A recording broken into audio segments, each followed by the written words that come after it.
How cool is this, you guys? This is the power of biblical hospitality. When you get invited to someone's table, it can change everything about your life.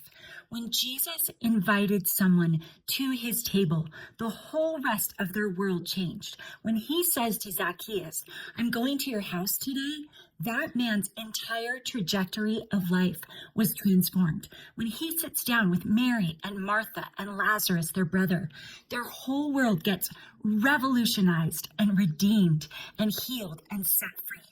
Okay, so the book of Jeremiah is like low-key depressing.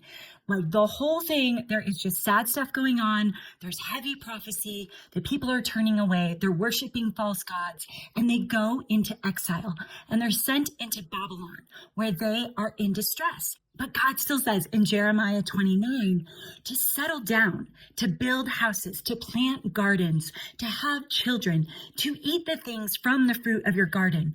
When you have a garden, that means that you have a table. And later, you're going to sit down at that table and you're going to eat and you're going to commune and you're going to engage with that culture. So have you ever watched a movie that's like very King Arthur-y, right? Like kings and queens and lords and ladies. Who is seated at the king's table? It's always his relatives, right? It's his wife. It's like super prestigious people. It's all the ones that really, really matter. And then like the low-born people, the plebeians, the ones that don't matter, they're like maybe in the room or like maybe outside of the room. But if you get invited to the king's table, it changes everything. Look at this little verse at the very end of the book of Jeremiah, where it's a glimmer of hope. There is a King of Kings who is coming. His name will be Jesus, and he's going to invite you to the table. And so the whole book is like depressed vibes. And then the very last story, it says, the king of Babylon, in the year that he began to reign, graciously freed Joachim, king of Judah, and brought him out of prison.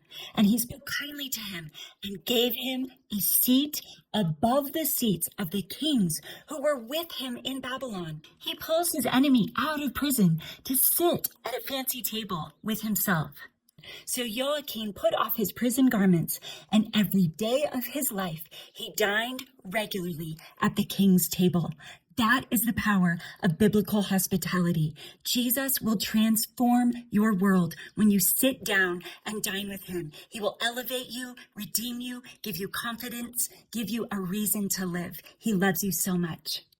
I encourage you to check out my video on Mary and Martha. It's a discipleship challenge on hospitality. Get into your local church and get connected. Jesus loves you so much.